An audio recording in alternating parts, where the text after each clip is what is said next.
Hi everyone, welcome back to another episode of The Download with Joe. I'm Lewis, as always, here with Joe. Joe, how's things? Yeah, things are good. Winter is here. Well, it was here for a few days, and it's supposed to be 60 Friday, but all's good. I think last week I was at Greenbuild, last big trip at least scheduled so far of the year. So it's nice to kind of be in the glide path into the holidays. Nice. Yeah, how's Greenville? Any It trends? it was good. Greenbuild, yeah, Greenbuild is there's always a big materials focus, and there's also a big kind of architectural and design focus. So I wouldn't say it's oftentimes on the list of main conferences that prop tech execs, investors, stakeholders would be going to, but it does attract a fair bit of technology.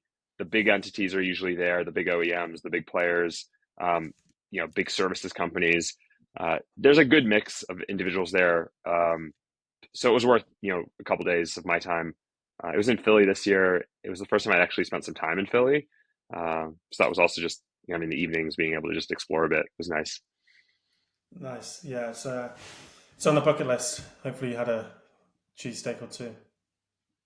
Yeah, yeah. Well, the most notable thing, I've been to Boston, and there's a lot of just American history in Boston, as you would expect, but there was a lot in Philly as well. So it's kind of my list of historical trips to take the kids on. So There we go. Well, if you're tuning into this, you know that each week we will have a theme, and this week's theme is all around recent funding across climate. And I think it's fair to say that climate technology is a very broad industry, but we'll focus on energy efficiency, HVAC, and renewables for today.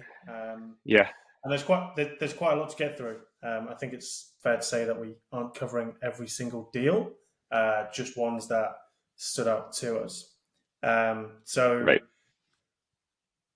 most people who have been in the space for a long time, especially within the energy efficiency space, will have heard Redaptive. Will have heard Redaptive have already raised a pretty substantial amount of capital, and I think they had Honeywell acquire part of the business. But back end of Yeah, October, there was another update. Joe, so talk us through that. yeah. They raised another $100 million. They've raised recently, and when I say recent, past couple years, a couple 100 million here there, and they've raised another 100 million. What they do specifically, as a lot of people know, is they provide what I would describe as energy efficiency as a service. They're funding the retrofits. That's been a really attractive place to put capital because if you have capital you want to put to work, this touches infrastructure investing, this touches sustainability, climate tech, decarbonization, all those themes you can touch on through an investment in Redaptive. And what they end up doing is they'll go into buildings, and they started really with just LED retrofits. You have a building, you have lights, let's upgrade your LEDs. But now they've gone beyond that, renewables, HVAC upgrades. And the idea is instead of a building paying to upgrade those systems, which is a large capital outlay, Redaptive comes in and says, we've raised money, debt in a lot of cases to do this. We can do those retrofits for you, and then you pay us back over time based on the energy savings. And that can be a multi-year contract, but everyone wins in that case. And the investors who are putting that money to work, they're able to say, we're funding these retrofits, we're funding decarbonization, we're funding industrial or reindustrialization or just infrastructure in general, depending on what kind of asset class it is. So it just touches, it's kind of a win-win all around the board. And Redaptive is one of, I wouldn't say the only, but one of the companies that has been doing this for a while, that's been able to scale it pretty well, that's a known entity. And some of these, if you break up this market, the last thing I'll say, you have the actual companies that make lighting systems, that make HVAC systems in particular, make renewables, that they can go and finance those retrofits in such a means. We'll fund it up front, and then you pay us back on the energy savings. And there's a whole host of independents. Ameresco is a really good example of a public, long-established company that does this. There is some value I've seen in the market where if I go to an independent, they'll pick the best equipment, not that firm's equipment, right? Because Ameresco, Redaptive, they don't make their own equipment that they're actually doing the retrofits on. So that's another differentiator that not unique to Redaptive, but certainly unique to some of the companies in the space. would you define them just as I say standard, and I don't mean that as in just um, as anything other than a standard ESCO, or would you say like they're a new version of the ESCO model? Yeah, they're at the end of the day, the concepts are very similar between energy efficiency as a service and an ESCO model. ESCOs have been around for decades. Uh, the real break that I see, there are some differences in where the capital comes from. Is it on your balance sheet? Is it not on your balance sheet as the building owner? So when you get to kind of the finance behind the retrofit, there are definitely differences. Contract lengths can be different. The amount of money that is being paid back, as you would imagine. So I save, X dollars. What percentage of that is being paid back to the entity that loaned me the money in the first place? So there's a lot of nuance there. I would say it's not, two options. When you look at different ways of doing energy efficiency as a service, there's a whole host of different offerings and approaches. Part of it is marketing as well, to be fair, right? It's, an ESCO kind of has the view of the market, I think, is, oh, a performance contract, that's what a school district does, or that's what a city Yep. does. And I'm not a city, I'm a publicly traded entity. So energy efficiency as a service sounds a little bit more modern and maybe more business centric. So there's definitely a kind of a marketing angle, but these are slightly different things, to be fair. Yeah, and I think Redaptive. We don't do. I don't do much work in the ESCO space anymore, but it sounds like they do a ton Yeah. within the industrial space as well. Which I know when you think about ESCOs, Yeah. it's very mush market focused. Yeah. The ESCO itself, when I hear ESCO, I tend to think of mush market, municipal, university, Yeah. school, and healthcare. Sometimes people call it the hugs market. Same, you know, uh, hospitals, universities, government, schools. So um, they typically have longer contract lengths, right? It could be a 20 or 30-year contract length, which is okay if you're a university because you're not selling that building, and the building is maybe retrofitted, but fixed up, but it's going to be yours. Same with a school district.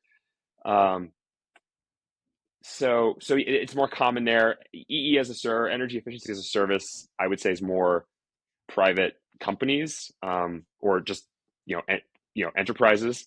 And yes, Redaptive has done a lot. Lighting, I think, makes a lot of sense in warehouses, industrial assets.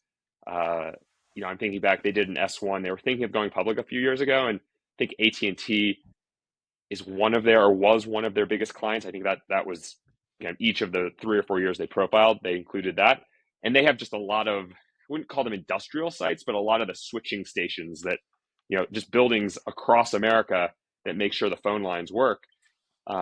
There's just a lot of opportunities there to do small retrofits. So that's not exactly a factory, but it's not a commercial space that people are necessarily occupying on a regular basis either. Okay, good insight. The next two that we'll discuss very focused around, decarbonisation and similar to Redaptive, actually, like energy efficiency.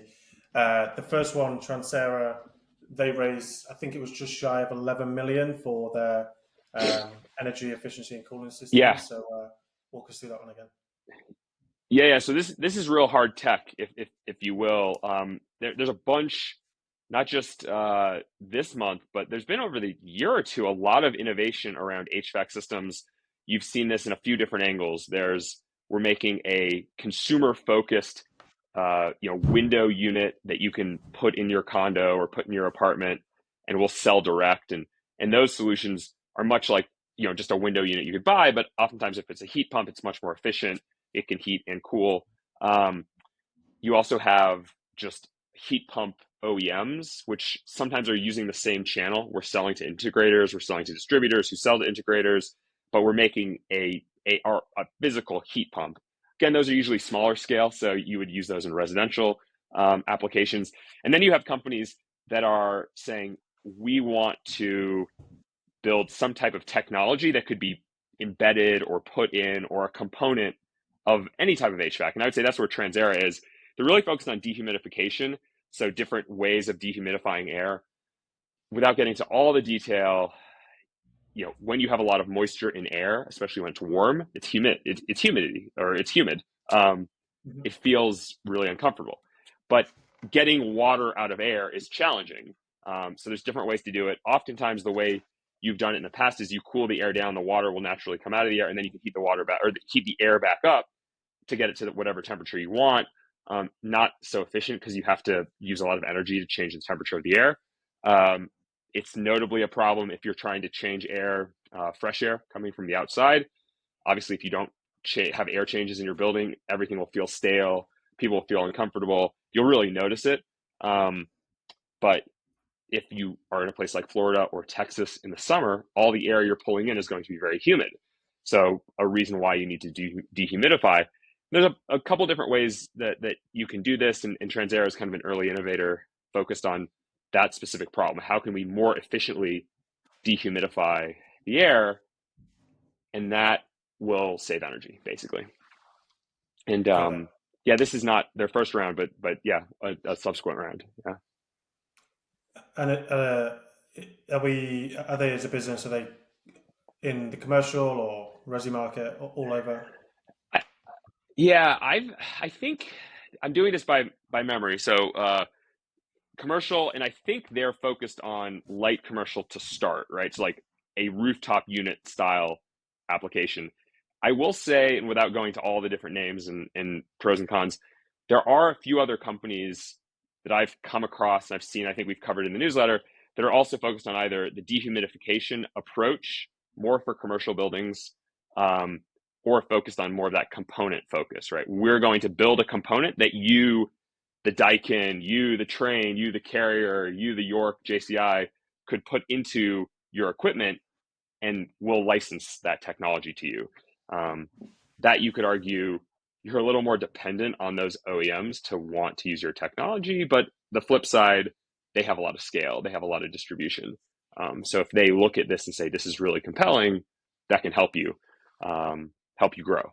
I mean, got it. Okay, and then with moving on with Aera, and I think I pronounced it right, but they also secured, I think it's from existing investors, over 60 million euros.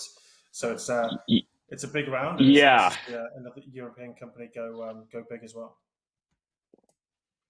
Yeah, and they're more focused on residential, right? So looking at, in particular, heating. So you go to Europe, especially Northern Europe. I mean, I think in England, 2% of buildings have air conditioning, right? But every building is going to have heating.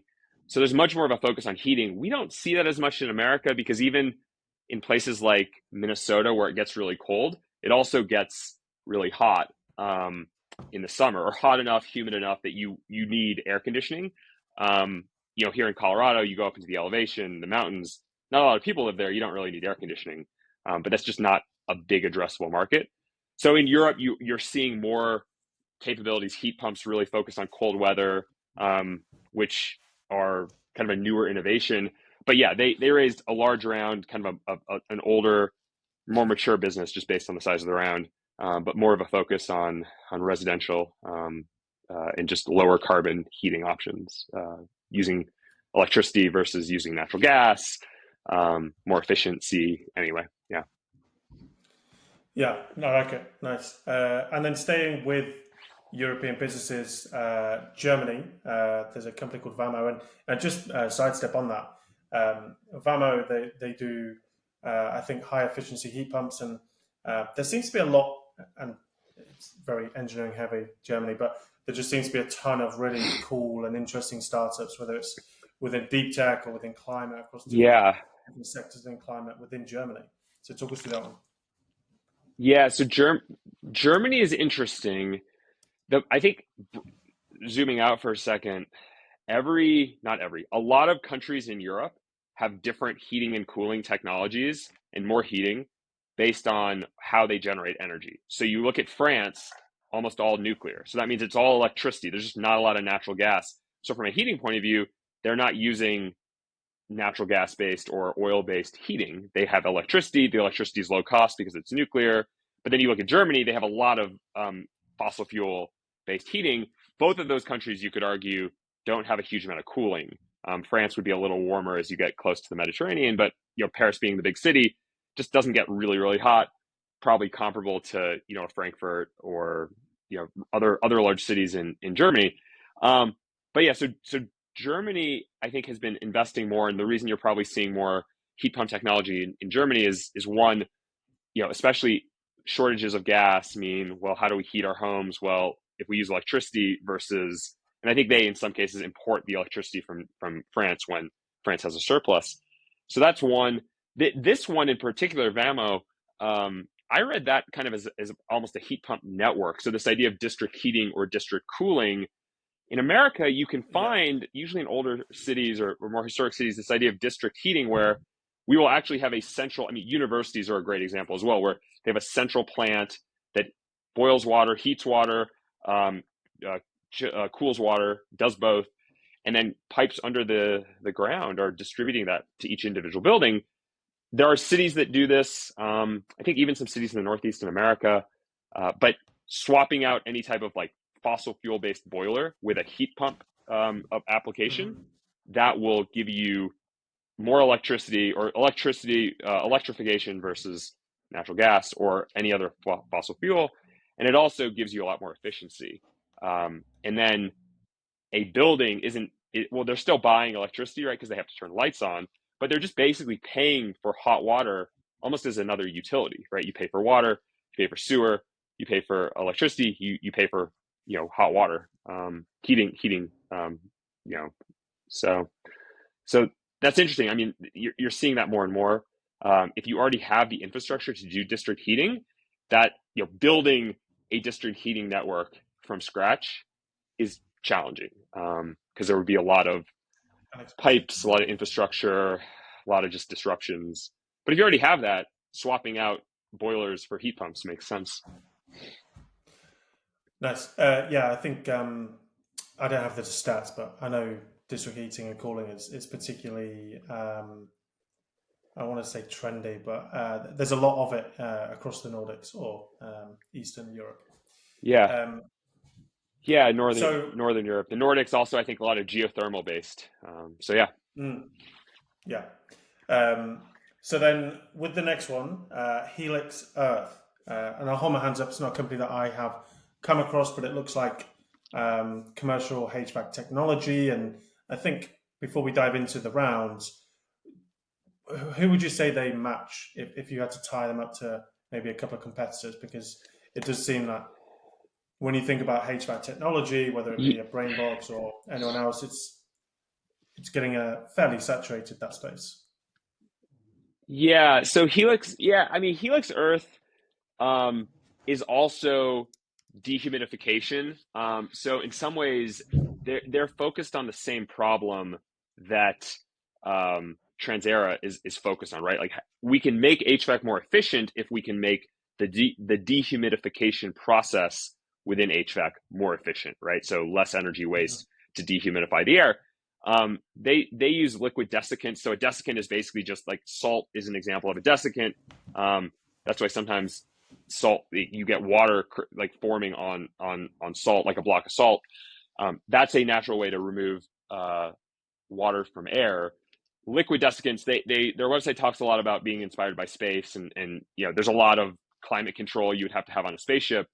But I would put them in the bucket if you think of that framework I shared earlier.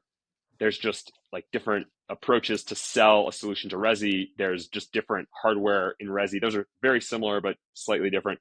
And then you have just this component side that's more focused on commercial.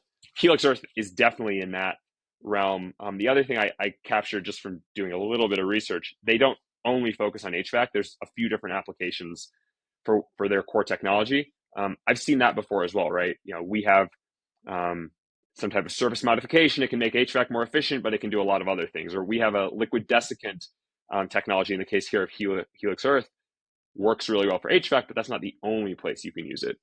So that's not another good example. But I would say they're different science basis, if you will, or scientific basis, but similar in a lot of ways to TransAira. Sorry, forgot the name.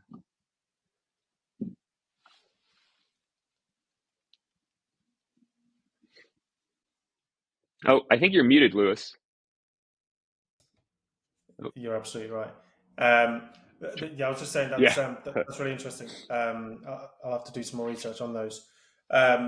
We haven't spoken a lot recently, anyway, about FM, and I think when we first started this Yeah. series, we were speaking a lot about CMMS and um, the potential saturation of CMMS, but there's still a ton of investment going into different businesses. Um, and I'm not saying this business does CMMS, but InfraSpeak have just raised, I think it's over 15 million euros. Series B, Yeah, I was in that obviously, right? 18 million. Yeah. Yeah.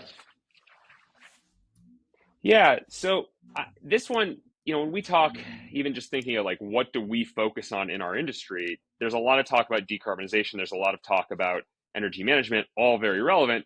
But there's a lot happening on the FM side. I mean, our friend Rick LeBlanc, I think I saw him make a couple comments on LinkedIn. We a bit of a discussion Mhm. about just the labor shortage. He's not the only person talking about this. He's not. I wouldn't say that he's. A lot of people realize there's a labor shortage. So you look at, well, how do we solve that? And you in recruiting and just talent management, it you have a lot of people retiring. You have a lot of knowledge going with the retirees, but you also have a lot of demands, a lot of need to maintain current buildings, make the buildings run more efficiently. So software absolutely plays a role. I would say the CMMS and just FM software market in general is pretty fragmented. It's mature and fragmented, whereas I would say a lot of segments of our market are immature and fragmented. But by fragmented, I mean you go to a different vertical, a school system, universities, hospitals, corporate offices, other corporate buildings. What you'll find is just different players that have core CMMS technology.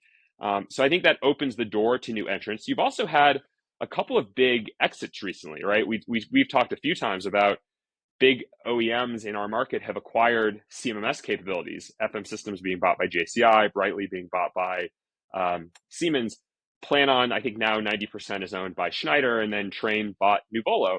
So you also could look at this as an investor and say, there's some consolidation. There's some new players or companies that logically have a reason to play here that are buying up these businesses. And you also see this fragmentation, and you have definitely older players, 10, 20, 30-year-old CMMS solutions being used. And like our market, once you're embedded and you're established and you are the core platform for FM facilities management in a building or a portfolio, it's hard to be replaced. But there are opportunities. I would also say, as you have staffing challenges, they talk a lot about being a more collaborative platform. That can mean a lot of different things, but helping the people who are in the building be a little bit more communicative between each other is also important. Traditional old CMMS may just give you, here are your tasks for the day, go do the tasks, and there's metrics and there's tracking. But if it's more of, here's a group, here are the 10 things that need to get done, divide and conquer. Software can help do that as well. And it also, if you look at fewer people, that means people have to have a wider scope of responsibility, which means more flexibility. They would need more flexibility in what they're doing. Yeah, 100%. And I mean, I could spend hours talking about the Yeah, talent issues and how to solve them. But one of the things I see tech vendors speak about, and they're absolutely right, is using, and it's similar to the AI. Everyone's trying to use AI to become more efficient, and it's also using technology, whether it be FDD or analytics or CMMS, developing platforms yeah, which helps the talent shortage and potentially takes jobs away from the right, market. It sounds crazy, probably, because right. it could take revenue away from me, but it's what needs to happen. So yeah, I think. Yeah, well, I think yeah, I was just going to say real quick. I remember 10, 15 years ago, a big objection to software, the types of software that we talk about, smart building technologies. It was, oh, I have somebody doing that. I don't know what to do with that individual. I don't want to let him or her go. So why do I need your software? And it's been very much flipped to, I don't have somebody to do that. I need software to augment the people I do have. And that's been an interesting trend to see flip over the past 10 or so years. Yeah, I think there's still a long way to go. It's definitely not a new trend, like you said, but it's just being able to maximize what you've got instead of trying to always look for talent that just Yeah, isn't there at the minute. Um, absolutely. that's Yeah. That's interesting. I mean, I selfishly love these episodes just because I learn so much. We've only got a couple of Yeah. minutes, and there was one that we didn't highlight, but there's a company called Grid Beyond, which just raised an additional 11 million euros. It's an AI grid infrastructure business, and they're a really, really cool business. And I'll put them in the show notes so everyone can check them out. But they've just funnily enough, someone that was in your newsletter, Joe, Energy Impact Partners have invested, ABB have invested. They're a really cool business. So Yeah. also European, which seems like it's a growing trend. Love to see it. Yeah. ABB has been pretty active in general. They've definitely, a lot of things have made their way to the newsletter. I think that one, I did see that one. So it's something also worth to note. Yeah.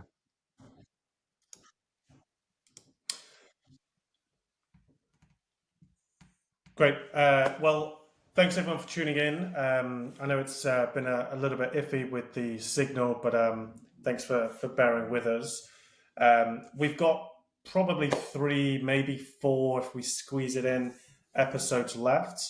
What I can confirm is that we do have 2 special guests For the year. and probably for the year, yeah. And what Joe and I have been working on behind the scenes is super exciting. And on the last episode, which we'll post on LinkedIn and maybe in Joe's newsletter, we'll be showcasing what is coming in 2025. So, like I said, thanks for tuning in, Joe. As always, appreciate your time and insight. And if anyone doesn't know, just very quick, Joe, you've released the latest newsletter. I believe it was Monday with a really cool Q&A. Give everyone the pointers where to find that. Yeah. Yeah. So LinkedIn, Smart Building Insight, all one word, .substack.com. But it was with Jake Elder, who's SVP of Research at Energy Impact Partners. He had wrapped up a pretty big research project, more for their own LPs, but he gave us a little sneak peek into some of what he found. And I think we're going to probably try to have him on at some point on the podcast because there's a lot more to share. Indeed. Well, thanks everyone for your time. We will see you next week. Cheers, guys. Thanks all.